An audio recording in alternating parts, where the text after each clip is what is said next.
Welcome to the program Know the Law. I'm Varun Tiwari with one and only Ajay Singh.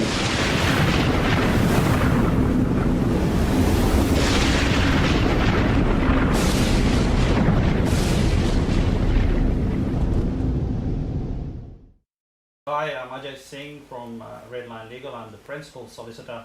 Our office is based in Parramatta. Today we will talk about traffic fines in New South Wales. And next to me is Varun Tiwari from Friends TV, and he will be asking me some questions and I will be answering his questions. So, how many fines are there? Penalty notice, court notice, and a victim's restitution order. However, in this video we will deal with penalty notice and the process involved in this process. What to do when you receive the penalty notice?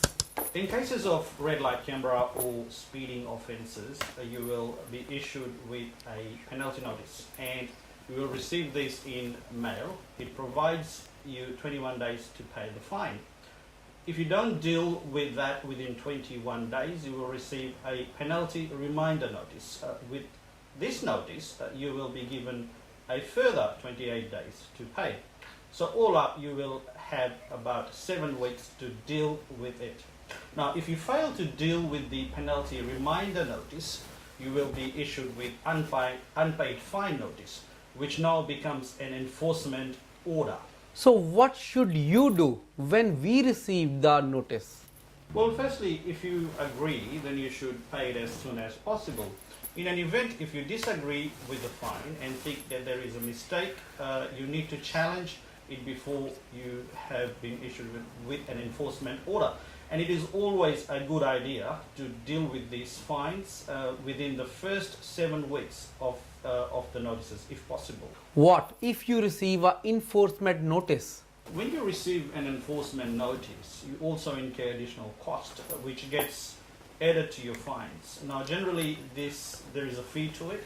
It is $65 for Revenue New South Wales, $40 for RMS, and $65 for civil sanctions. However, young people under 18 years of age, they only have to pay $25.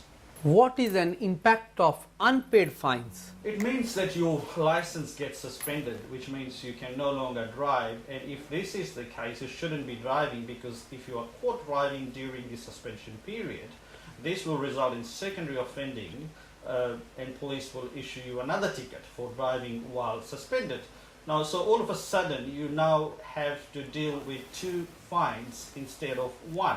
What if you don't agree with the fine? If you don't agree with the fine, well, you have few options. You can request for a review. You can do this online through Revenue New South Wales website. It is worth noting that you cannot request for a review if the fine is overdue and you have received enforcement order or unpaid fine notice. The review generally takes 28 days and the fine will remain on hold during that period of review. If the review is successful, there will be no need for you to pay for the fine. If your review is unsuccessful, you can seek for an annulment, which means you have to go to court, and we will discuss that in our next video. You can also nominate a different driver. You should only do this if you were not the driver at the time of the offence. And finally, you can elect to go to court to defend the fine. We recommend that you seek legal advice if you wish to defend the matter in court. Thank you very much for watching this video. Thank you, and stay tuned for our next video. We will discuss how to seek an annulment of fines. Please share the video. Thank you. Thank you.